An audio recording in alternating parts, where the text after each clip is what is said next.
Hey guys, Isabel here. Welcome back to Reeled In. So last week, the 7th episode of What If came out. And it had like what seemed an infinite number of cameos and a few hidden gems that I am going to attempt to point out to you guys. So join me in this video as I go over the breakdown to what if Thor were an only child. So the opening scene visually starts off the same with Jane in her van parked out in the desert.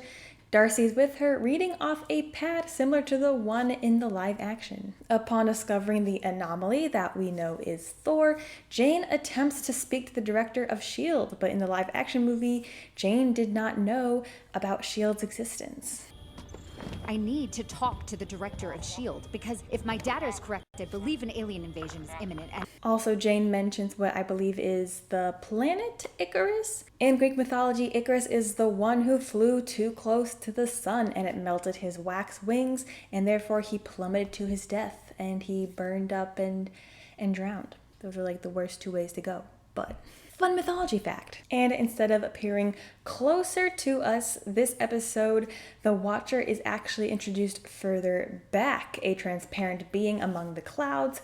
In the past couple episodes, when the Watcher became closer and closer to us, he actually became more humanized. But now he's kind of back to being this celestial being. And for the first time, we see him turn his back on the events that are happening on Earth. This, for me, kind of confirms a thought I had when I watched the end of the episode, and that is that the Watcher doesn't actually see everything. I feel like it's one of those blink and you miss it sort of deals. And then we see why Thor grew up as an only child in the live action movie. Loki, who is described as the runt of the frost giants, is taken in by Odin.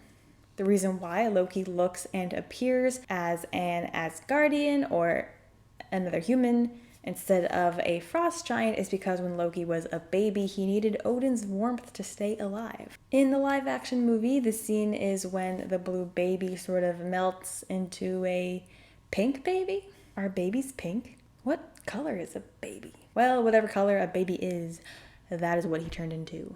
And it's also probably because of Odin's magic that Loki was able to remain normal size and also look like the other Asgardians instead of the frost giants. But in this timeline, Loki must not have been the runt of the frost giants because Odin gives him back to the giants and Loki is able to live out his life. And now down in the vaults of Asgard, we can see the Infinity Gauntlet. There was also a brief shot of this in the first Thor movie, and then in Ragnarok, Hela pushes it over and exclaims that it is a fake. Although the detail I did think was interesting is that this one has all 6 Infinity Stones, and those stones are placed in the correct spot. And there are, of course, many cameos in this episode, like Scourge from Ragnarok, various Skrulls, perhaps hinting at the future Marvel, I think it's a movie, TV show, but it's called Secret Invasion, and I'm pretty sure it's about the Skrulls. We also see Valkyrie join the party. There are also a good number of Guardians of the Galaxy characters, such as Yondu and Mantis, Drax makes an appearance, and many more. From what I can discern, this party group is mostly made of people from Sakaar and then various Guardians of the Galaxy characters. And we see Howard the Duck, which was in What If Episode 2 and also in Guardians of the Galaxy 2. So when I was first watching this episode, I thought we were kind of planet hopping because like all the different characters and different species that are shown in this episode, but quickly realized that we have stayed on Earth this whole time. And honestly, I think like all these random characters just kind of finding their way to Earth to have this one big party in the streets, like it's just a little bit unbelievable for me. But that's how the story goes. So we see Nebula gambling for money for a new eye, assuming ripped out her original one because she probably lost the fight to Gamora. In the hotel room, we see Rocket crashed in the sink, and when Thor wakes up, he calls him a rabbit, just like how he did in Infinity War. Friend. Guys, look, there's a cute little rabbit in the sink. Oh, look at this little rabbit. It's gorgeous. And we see the Captain Marvel beeper that Carol gave to Fury at the end of the Captain Marvel movie. Also the same beeper he presses for Captain Marvel's help at the end of Infinity War. And we see Frost Giant Loki. He is super tall and super buff with a horned crown of ice instead of what I'm assuming is just Asgardian metal. Also, it just kind of hurts my soul that in order for Loki to be like happy with himself is basically like he just should have gone back to the Frost Giants and just lived the life he was supposed to have lived if he were a Frost Giant. Because then he wouldn't be an antagonist. So it was nice to see that on some timeline, Loki grew up to be happy. Also, I just gotta ask, where is the TVA? Technically, all these time... Never mind. I just answered my own question. They basically got destroyed at the end of Loki. Never mind. Moving on. But Captain Marvel zooms in with her bright yellow glow. And is it bad that I kind of like this Captain Marvel better than the live action? I mean, live action Captain Marvel is chill.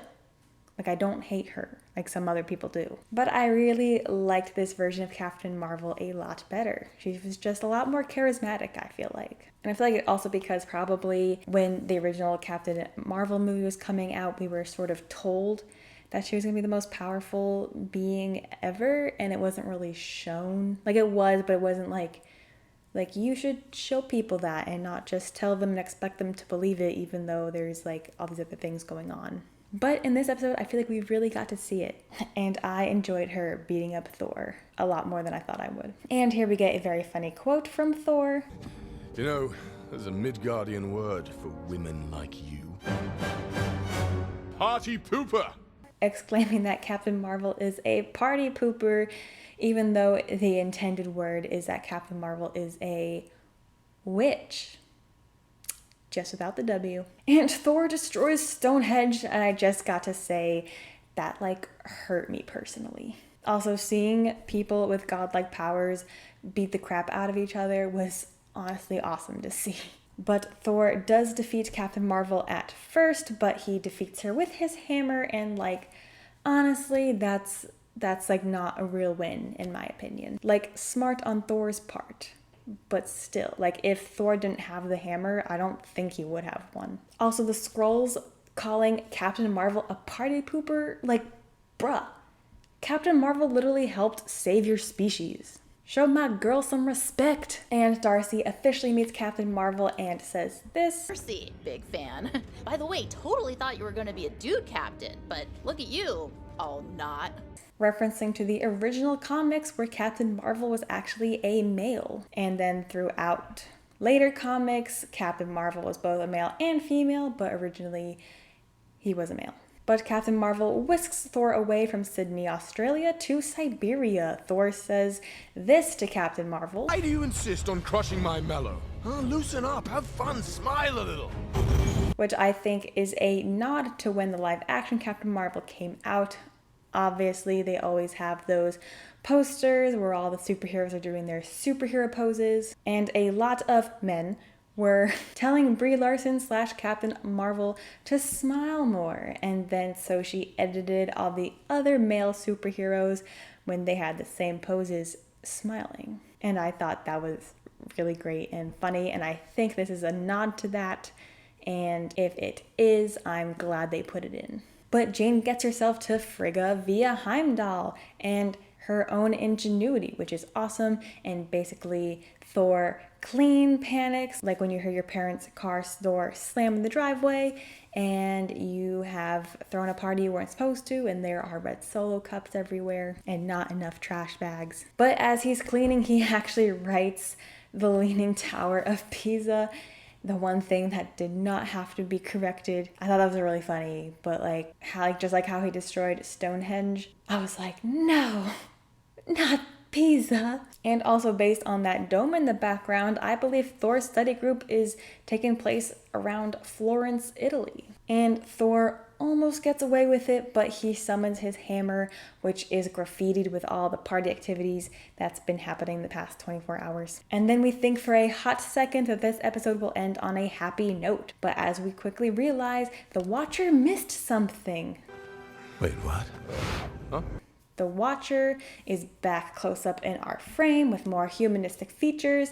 This ties into what I was saying earlier about how the Watcher does not know everything that happens, or at least he misses some things that happen. And as I said in my other analysis videos, that him getting closer and closer to the frame is him going to eventually intervene. I think this event might also push the Watcher to eventually intervene. We now know that he does not know and see all that happens. So maybe there will be a shocking event that happens when these timelines that threatens basically the whole universe, and maybe that is when the Watcher will interfere. But what he did miss out on is something very big, and that is a bunch of Ultron suits.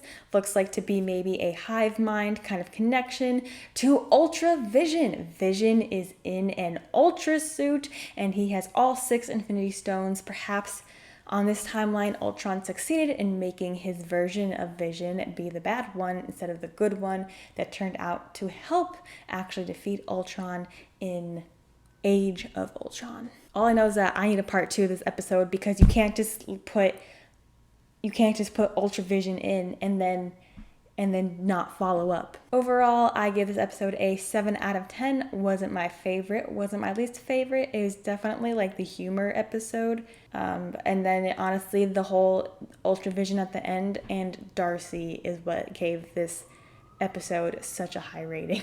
Well guys, that was my breakdown for you. Leave a like on the video, comment what did you think of Party Thor, and what did you think of Ultra Vision? Do you want a part 2?